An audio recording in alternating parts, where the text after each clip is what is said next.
बिस्मिल्लाह बेटा।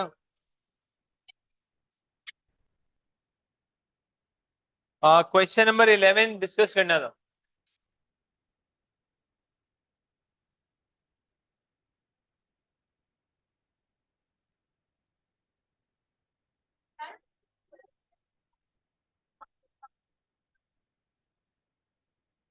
बेटा question 11 Orlando. क्या कहना बेटा? अच्छा। और बेटा हम अक्सर तो बात ही बना रहे होते हैं, इस तो हमने क्वेश्चन बना ली, इसलिए मैं थोड़ा सा चले कभी ऐसा भी होता। बेटा ये सवाल दे के गया था मैं। ये नहीं था? यही तो है ना, ये यूके भी है। अबे क्या आ रहा है यार? ये एक मिनट बेटा, ये रहा। अब आप बोलेंगे यही था। चल, क्या हो गया बेटा?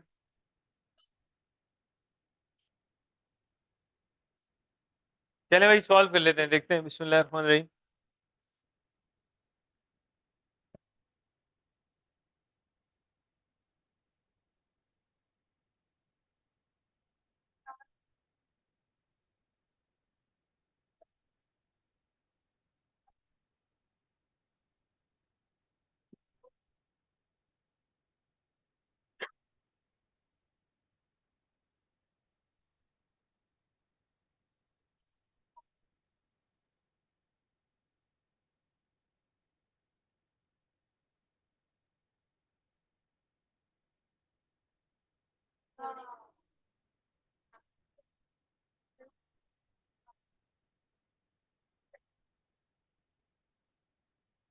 बेटा सवाल प्लीज देख लेते हैं। एपीएलसी एक यूके बेस्ड कंपनी है और बेटा बातें नहीं कर रहे बेटा please. APLC sold goods euro 550,000 dollar pound euro 30 सितंबर 2024 क्रेडिट पे। अच्छा, ये सबसे पहले 30 सितंबर।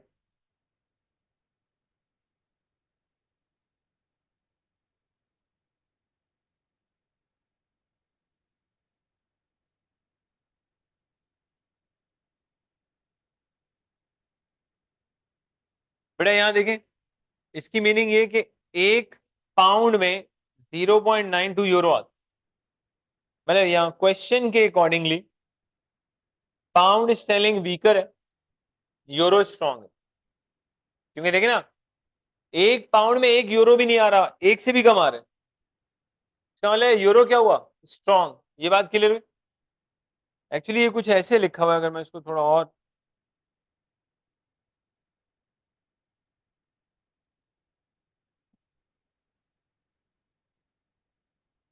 बात समझ में आ रही। एक pound even can not gate 1 euro. तो पाउंड वीक है, यूरो स्ट्रॉन्ग। इस क्वेश्चन में प्रैक्टिकली ऑपोजिट है। इसका मतलब है कि अगर यूरो स्ट्रॉन्ग करेंसी है, जब हम इसको वीक करेंसी में कन्वर्ट करेंगे तो आंसर 50 से ज्यादा आना चाहिए। कितना ज्यादा कॉन्सेप्ट नहीं है, ज्यादा आना चाहिए ये कॉन्सेप्ट। अब ये डिसाइड करने के बाद ना फिर अगला स्टेप ये होता है कि you have to decide do we need to multiply या डिवाइड। अब अगर किसी बच्चे ने मल्टीप्लाई किया तो आंसर कम आएगा, डिवाइड से आंसर ज्यादा आएगा। बात क्लियर है? तो 50,000 को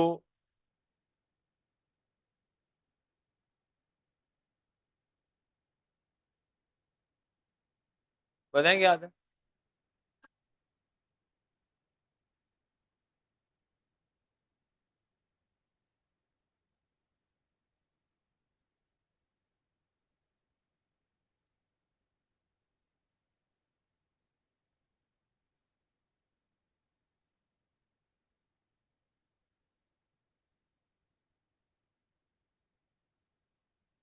डिटेल्स को डेबिट कर दिया, सेल्स क्रेडिट।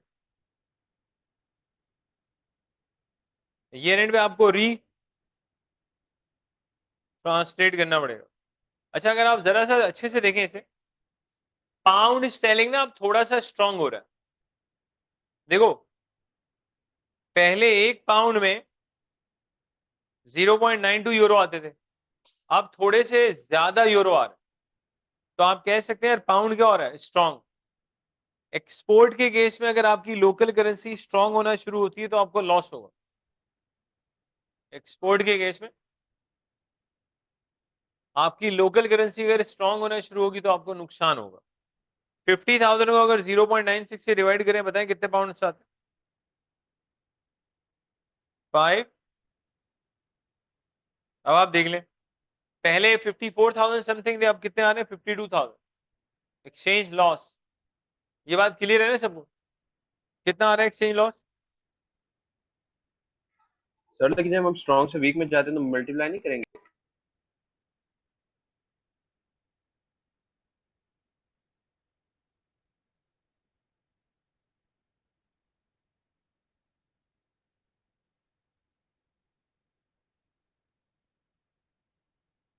बेटा अमाउंट बताएंगे लॉस का?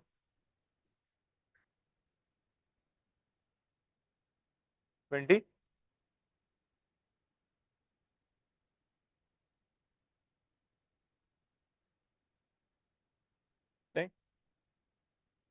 अच्छा सेटलमेंट वाले दिन देखें तो अब पाउंड वीक हो गया, और पाउंड के वीक होने से फायदा होगा एक्सपोर्ट। अब अगर मैं 50,000 यूरो को 0.92 से और 0.90 से डिवाइड करूं, कितने पाउंड्स आते हैं?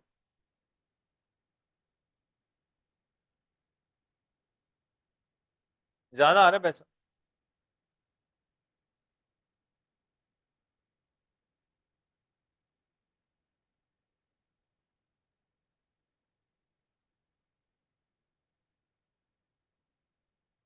डेटर्स हमारी बुक्स में बेसिकली पहुंच चुके थे 52,083 पे।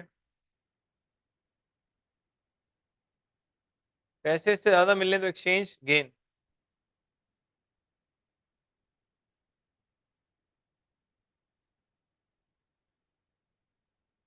कितना?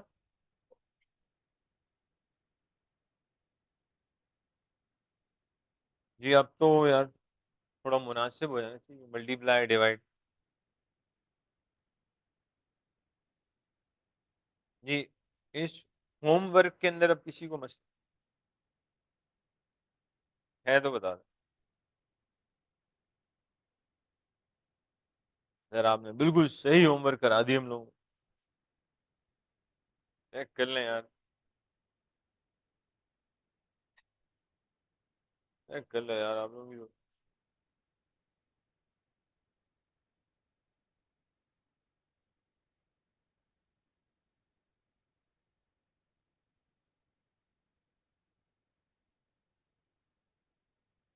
चेक कर लो।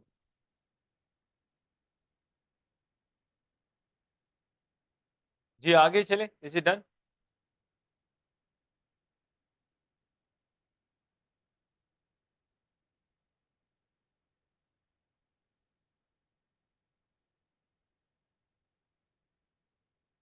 अब बेटा मैं चाहूंगा ये ऑरलैंडो का सवाल आपको नजर आ रहा हो, इससे साफ और क्या है इतना। अच्छा ऑरलैंडो की मैं रिक्वायरमेंट पढ़ लेता हूँ, आप जो मैं कह रहा हूँ बस वो कर दें, बहुत है।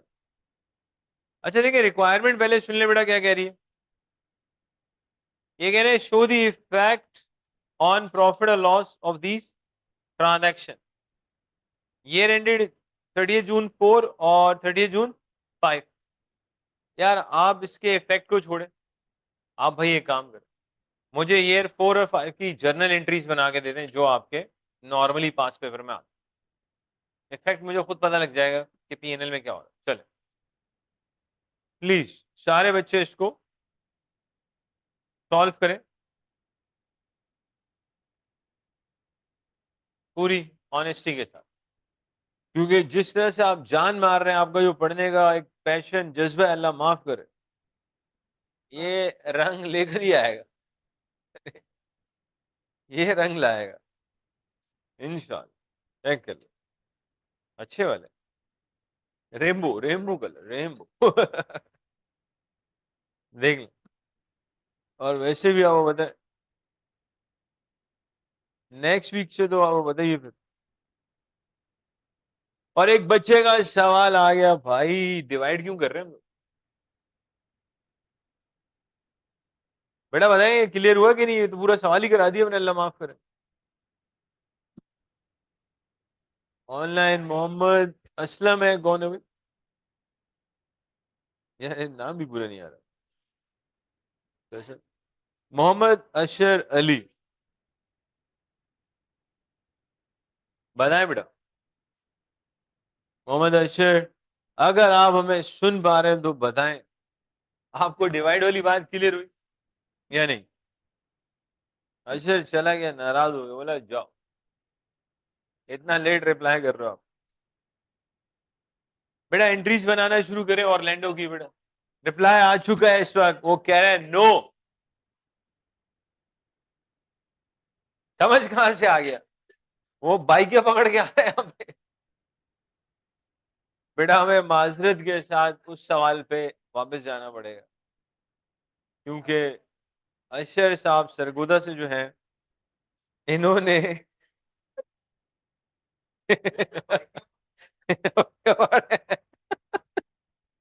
आजकल बाइकियां पूरे पाकिस्तान में चल रहे हैं। तो जब तक ये बाइकें से पहुंचेंगे सिलेबस अल्हम्दुलिल्लाह।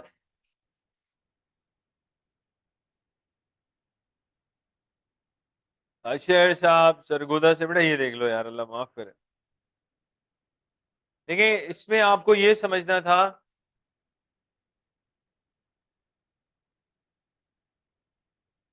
देखिए प्लीज हल्का सा मैथ्स आना चाहिए, and I strongly believe we love maths.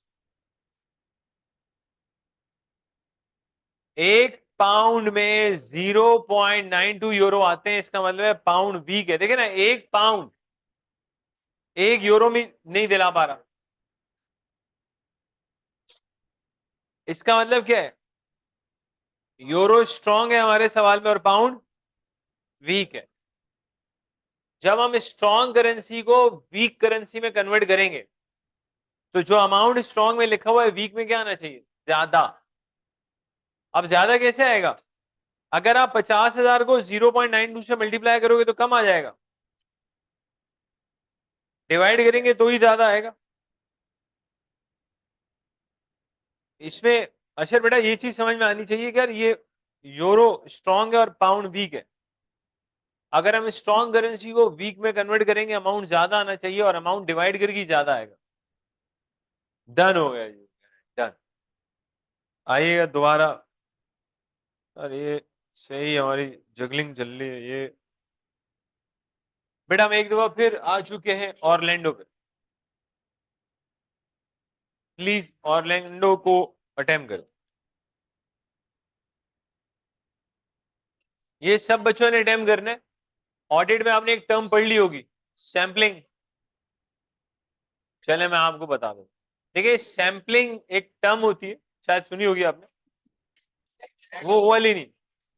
अब देखिए, सुन ले। अब अगर मैं ऑडिट करने जाऊंगा तो मेरे भाई में एक एक चीज, अगर मिसाल के तौर पे आपको हमने गलती से भेज दिया स्टॉक काउंटिंग पे, जैसे आप बेटा काउंट करेंगे, एक एक चीज थोड़ी काउंट होगी। बस दो चार देखेंगे फिर अंदाजा लगा लेंगे। एक बच्चा गया था नया, तब चढ़ाई फिटा हो गया। मतलब मैं उसका नाम नहीं बता रहा, बहुत मशहूर ब्रांड है। अब चलेंगे ऑडिट में, उसने सबसे पहले कहा यार ये जो आपको नजर आ रहा है ना सामने थान, एक जबरदस्त किस्म, बोले "ये खोलो"। उसने खोला बंदे ने। भाई उसके बाद अपना दिमाग इस्तेमाल करो, दूसरा भी उसी तरह का है, कह रहा है इसको भी खोल। चलो यहां तक भी ठीक था। फिर तीसरा सिमिलर, कह रहा है इसको भी खोलो, मैं मेजर करूंगा। अब वो खोल रहा फुल तपा हुआ। और चौथे में फड्डा शुरू। फिर वो सीनियर गया, बोला यार तू क्या कर रहा है यार, आइडिया नहीं हो रहा था, प्रोफेशनल जजमेंट भी कुछ होती है। बोला मुझे डाउट है। तो खैर ये नए बच्चे ये हरकतें करते हैं, पुरानों को सब पता होता। तो बेटा ये जरा ऑरलैंडो को जल्दी से सॉल्व करें। जो बच्चे कर चुके हैं मुझे बताएं, ताकि मैं रजिस्टर जरा देख लूं कितने बच्चे कर चुके हैं। बेटा सवाल का कह रहा हूँ, आराम का नहीं कह रहा, आराम तो सभी कर चुके। वो तो चल रहा है अभी।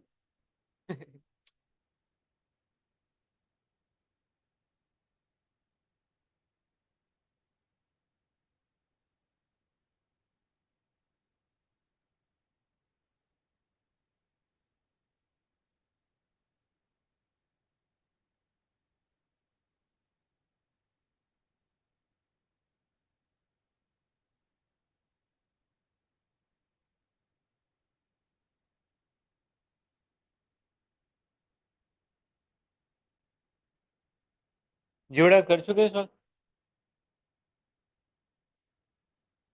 कर लो यार जल्दी से।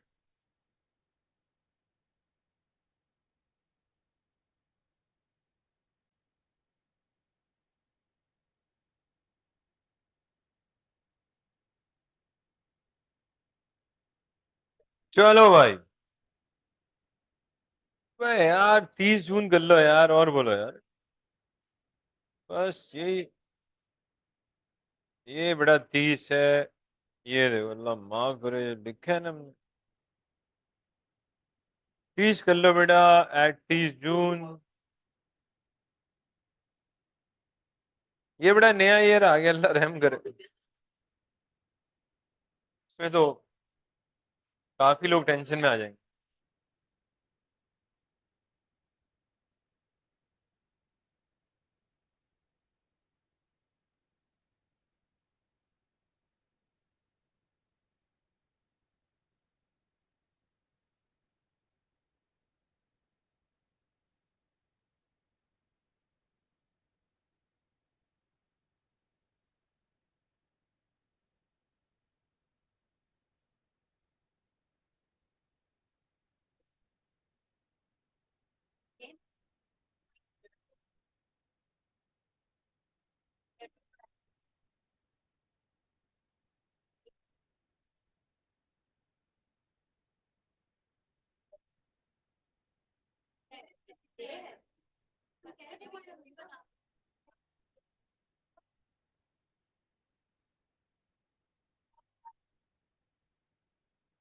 ये बेटा कितने बच्चे कॉपी चेक कराना चाह,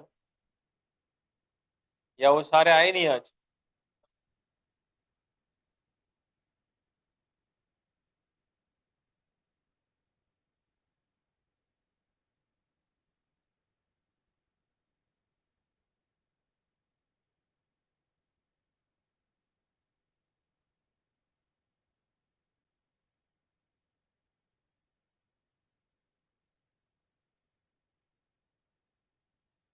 काफी बेहतर।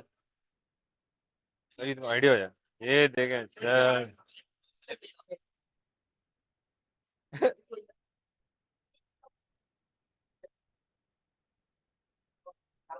Same same. बेटा आप लोगों ने कुछ किया?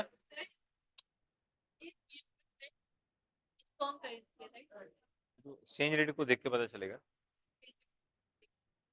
हाँ। यस। ज्यादा अमाउंट आना बेटा, पहले ज्यादा आना चाहिए ना, पहले ये बता दो ज्यादा कैसे आएगा। मल्टीप्लाई करके ज्यादा आएगा, डिवाइड करके? माशाल्लाह। 96 को 0.8 से मल्टीप्लाई करोगे, will you be getting higher than 90? क्या हो गया बेटा?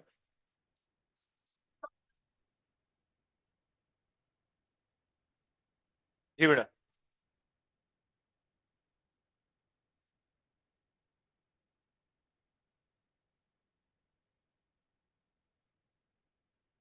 गुड।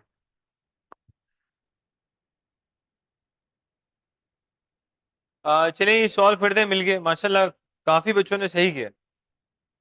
अच्छी बात।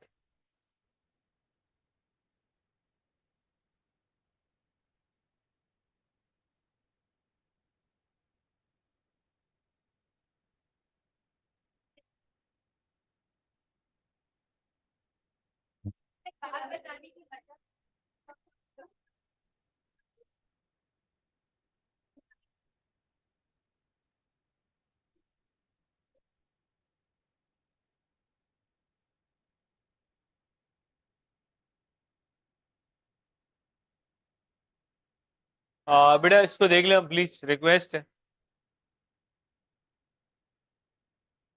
Orlando is an entity whose functional currency is the US dollar.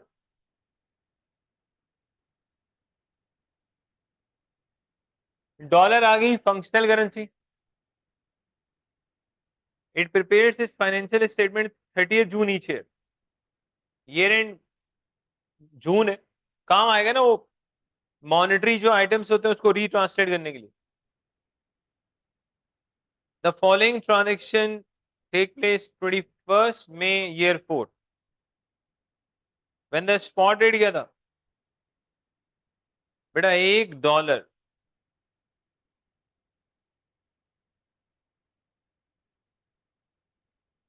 Euro 0.8 के बराबर है। डॉलर वीक है, यूरो स्ट्रांग है। इसका मतलब है जो अमाउंट स्ट्रांग करेंसी में लिखा हुआ है उसको जब वीकर करेंसी में कन्वर्ट करेंगे तो ज्यादा अमाउंट आना चाहिए। बेटा 0.8 से डिवाइड करेंगे तो ही ज्यादा है, मल्टीप्लाई से तो कम हो जाएगा। Goods were sold to Colin को हमने गुड्स बेची है जो कि क्लाइंट है जी जर्मनी में। चेक कर लें, जर्मनी में बेच रहे हैं, देख लें आप। और काफी पुरानी बात है, जैसा हिस्ट्री हम लोग बस शुरू से ही गलतियां कर रहे हैं, अल्लाह माफ करे। तो देयर वाज अ टाइम जब पाकिस्तान ने जर्मनी की बहुत हेल्प की थी, बहुत पुरानी बात है। तो उन्होंने, उनके जो भी उस वक्त प्राइम मिनिस्टर था, जो भी था, उसने कहा यार पाकिस्तान के साथ एक, लेट से हम एग्रीमेंट कर लेते हैं कि पाकिस्तानियों को हम वैसे ही अलाउ कर दिया करें। कुछ टर्म्स एंड कंडीशन थी, लेकिन उस वक्त के जो हमारे बड़े थे, मैंने कहा हमें जरूरत नहीं, क्योंकि उस वक्त हमारे हालात अच्छे थे, जर्मनी का खराब, दिमाग खराब था बड़ों का, अल्लाह माफ करे यार। यार देखो, मतलब जर्मन बोल रहे होते यार।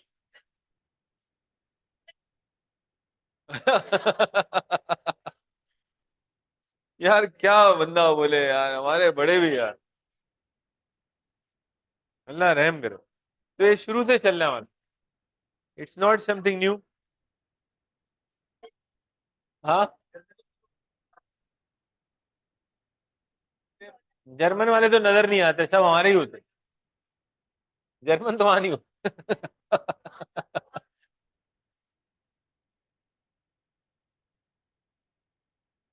अच्छा बेटा, कॉलिन को 21 मई को बेचे।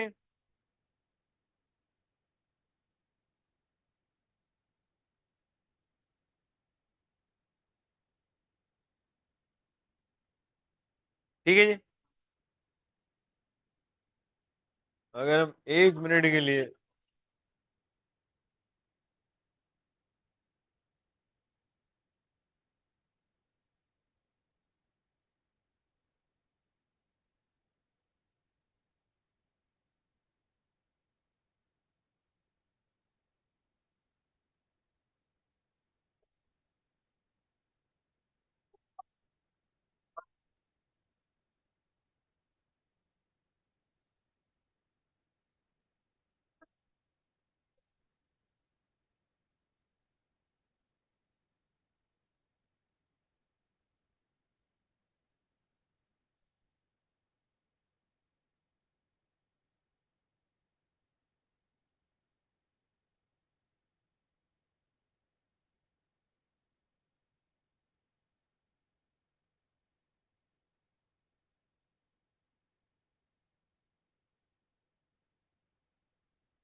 कितने डॉलर आ रहे हैं?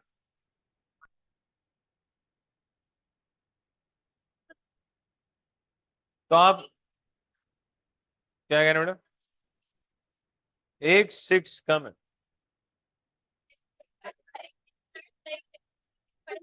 सब सही है बेटा, रोजा है, जाने दो।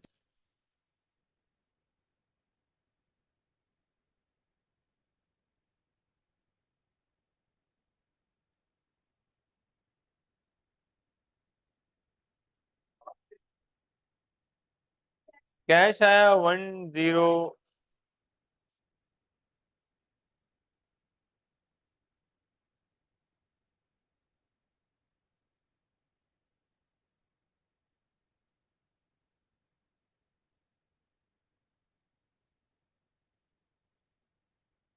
अरे बेटा सवाल खत्म थोड़ी हो गया,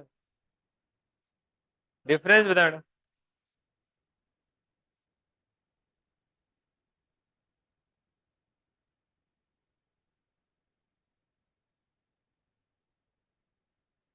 अब बेटा इस पे बात कर लेते हैं। A specialized piece of machinery was bought from Frankfurt, a German supplier, सब जर्मन मेरे भाई।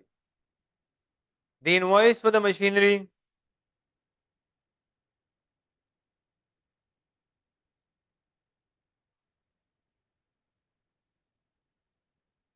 अब इसमें एक चीज देख ले बेटा, एक चीज सुनने काम आएगी, जब मशीनरी खरीदते हैं तो टाइटल मशीनरी ही डेबिट हो, परचेजेस डेबिट नहीं हो।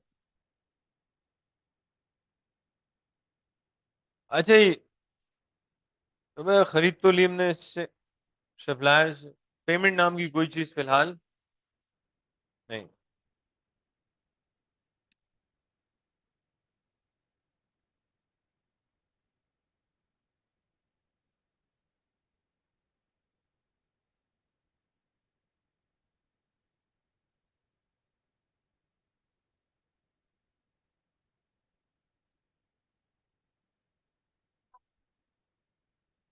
क्या ले लेंगे? Other payable. Accounts payable normally हम नहीं लिख रहे होते, क्योंकि आपको पता है वो परचेजेस के साथ ही आता है ज्यादातर। यार वो तो नॉर्मल जो ऑर्डिनरी आपका बिजनेस होता है उसमें जो गुड्स खरीदते हैं उसके लिए अकाउंट्स पेबल समझ में आता है। इसमें हम उससे डिफरेंशिएट करना चाह रहे हैं कि ये मेन मर्चेंडाइज नहीं है, ये तो फिक्स एसेट, अदर पेबल। और लॉजिकली अगर मैं कैश फ्लो स्टेटमेंट की थोड़ी सी बात करूं तो ये अदर पेबल आपका टेक्निकली इन्वेस्टिंग एक्टिविटी वाली लाइबिलिटी है। फिक्स एसेट लेना इन्वेस्टिंग एक्टिविटी है, ये उसकी लाइबिलिटी। और अकाउंट्स पेबल आपका वर्किंग कैपिटल का हिस्सा है। कैश फ्लो की बात कर रहा हूँ। अच्छा बेटा, ईयर एंड पे इसकी पेमेंट हुई है, यस या नो, ये बता दे।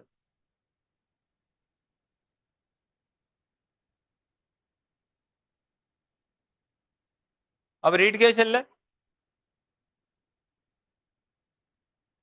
तो 1 मिलियन को ये लॉस होगा आपको, क्योंकि आपकी करेंसी वीक हो रही है।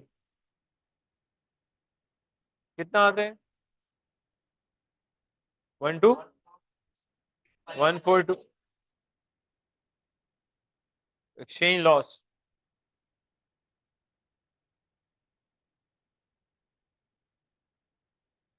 क्योंकि लाइबिलिटी बढ़ेगी हमारी।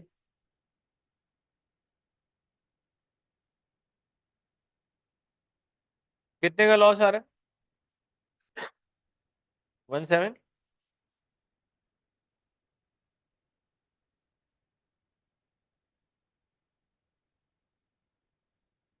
अच्छा, ये इसकी सेटलमेंट वगैरह कब हो रही है?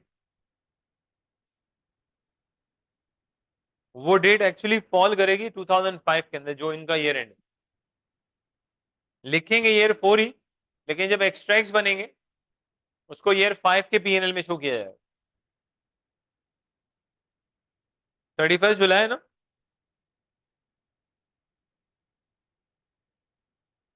पेमेंट हो रही है भाई, बताएं क्या रेट चल रहा है? अच्छा वही, इसका मतलब ये होगा दोबारा हम वन, पहली वाली वैल्यू पे आ जाएंगे। अब एक्सचेंज गेन हो जाएगा।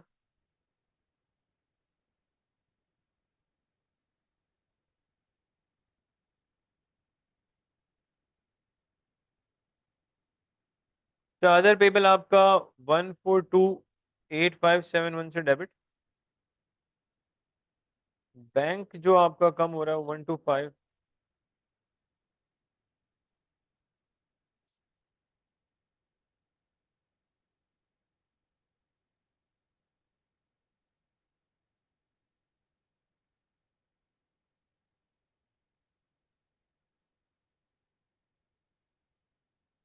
जब आप एक्सट्रैक्ट बनाएंगे, एसओसी आएगा, मैं जरा सा बना देता हूँ ताकि मसला ना हो।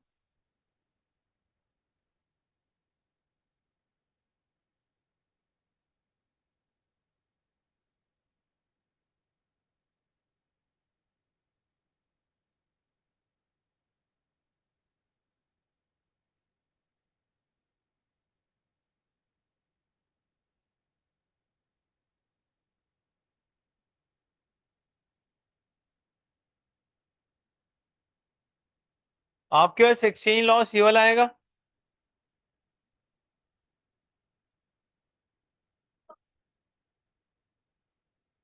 बना दे बेटा। मैं कंपाउंड बनाता तो एक बच्चा क्या कहता, अलग अलग नहीं बना सकते? यही होता है ना सवाल। जी जी जी। और बेटा कोई फरमाइशी प्रोग्राम है तो बता दे। ये दोनों एक्सचेंज लॉसेस 2004 में आएंगे, यस? तो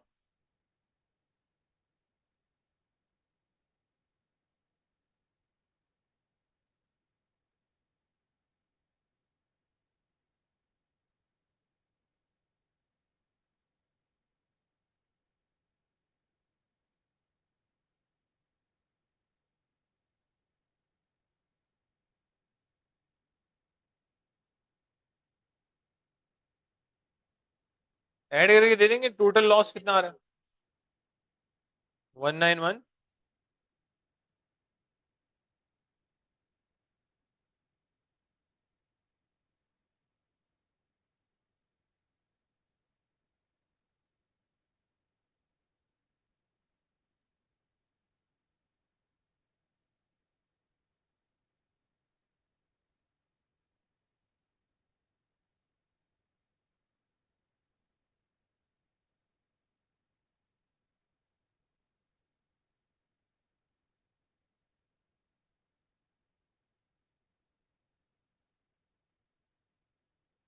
जी, आई होप के बाद थोड़ी सी क्लियर होगी। ये मैंने सिर्फ इसलिए बनाया ताकि आपको आइडिया हो जाए कि यार वो लास्ट वाला जो गेन है एक्चुअली वो 2005 के की जो बुक्स, वरना लगता है ऐसा कि यार 4 में ना आ जाए।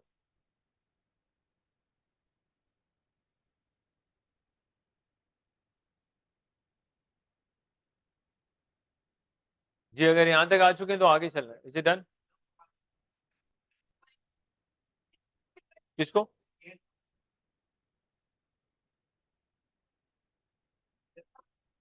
नहीं, जुलाई के साथ तो ईयर 4 ही आएगा ना। ये वाली बात है, 24-25 फॉल करेगा 2005 वाले में। डेट तो 4 की है।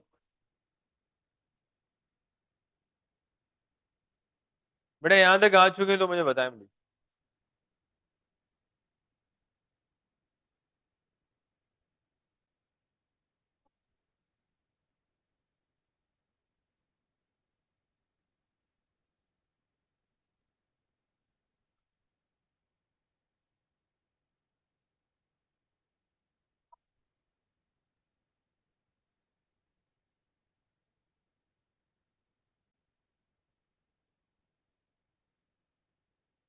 बेटा नॉन मॉनेटरी एसेट्स के ट्रांसलेशन रूल्स पे बात कर लेते हैं।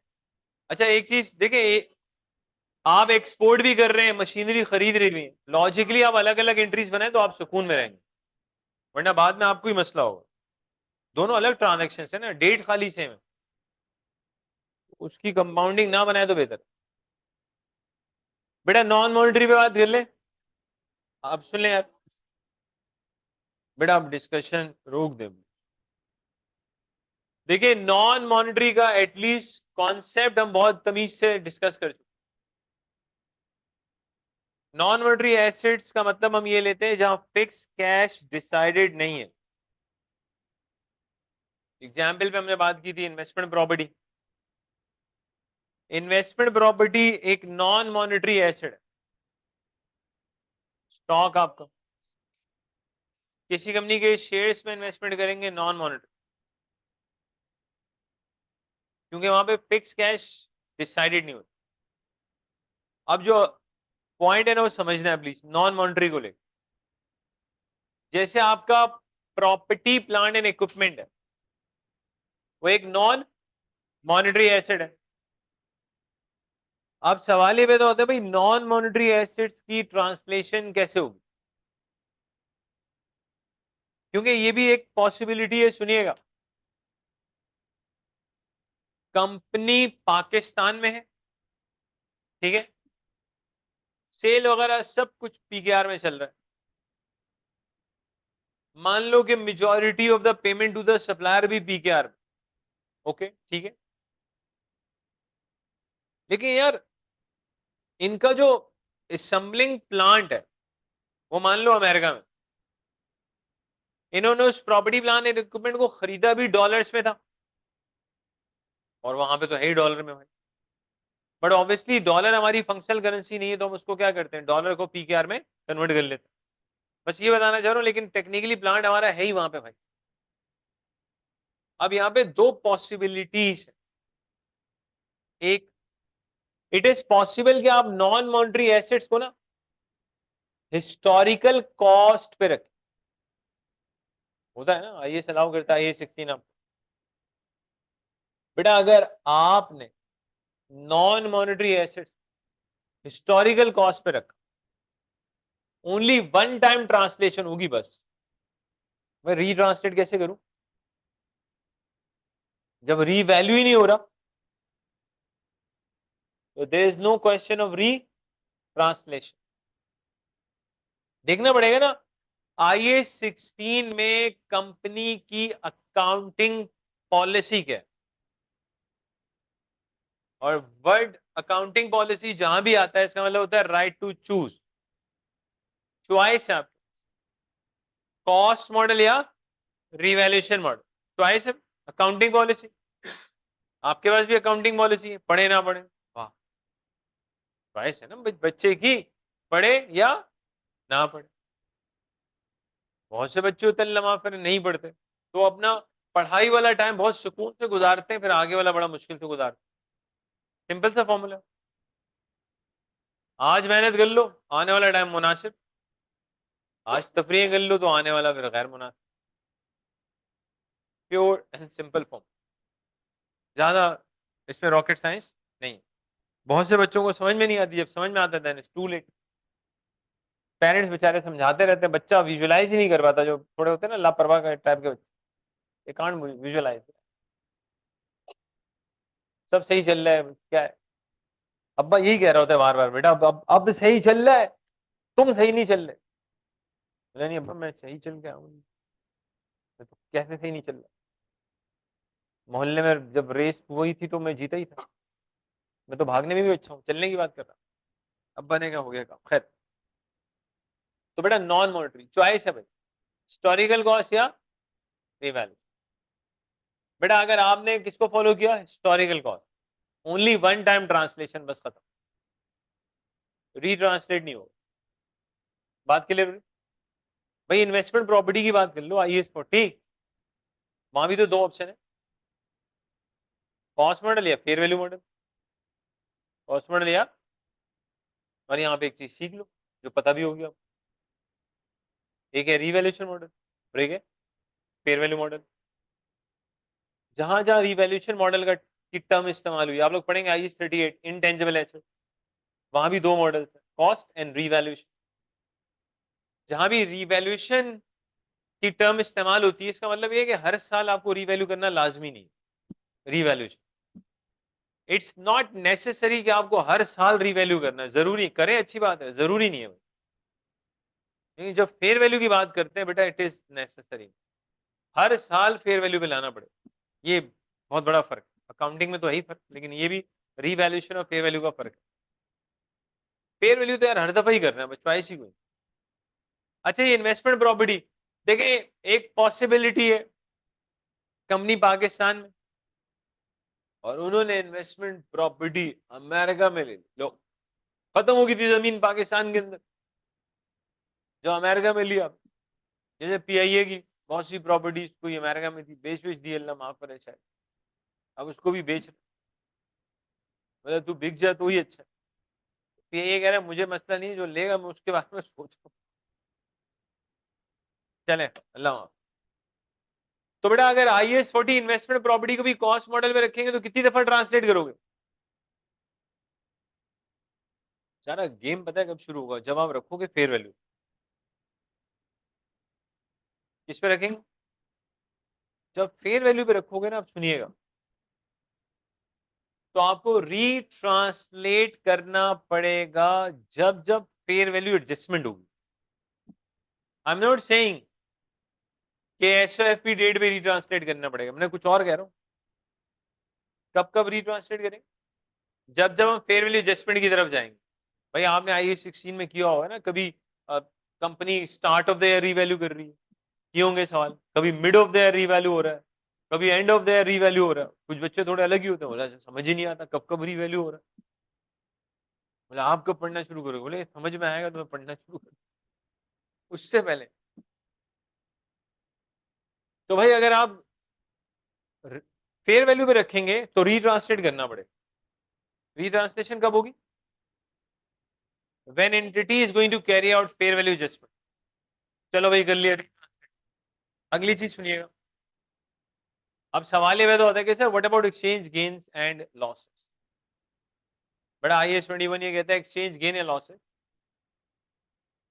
वहीं जाएंगे जहां अंडरलाइंग एसेट का फेयर वैल्यू का चेंज आता है। IAS 16 रिवैल्यूएशन मॉडल में जब चेंज आता है तो that goes to actually OCI, other comprehensive income. तो यहां भी ये सब हम देखेंगे, टेंशन ना लें इंशाल्लाह। जब चेंज आएगा मतलब एक्सचेंज गेन या लॉस जब आएगा तो बेसिकली कहां जा रहा होगा? OCI में, 16 में। IAS 40 investment property, fair value model का चेंज PNL में आता है, इनकम स्टेटमेंट में जाता है। तो यहाँ एक्सचेंज गेन या लॉस आएगा PNL। ये बात थोड़ी सी क्लियर, रिपीट करो, टाइम कम है। यार क्लास है कब तक क्लास? 45 मतलब 45 पहले भी कुछ है बस खाली 45? ये तो बोले ना बेटा 45 में परेशान या अल्लाह। इतना लंबा पढ़ाना पड़ेगा, इस तरफ जीरो है तो बच्चे क्लास से बाहर निकल लोगे बाल यूं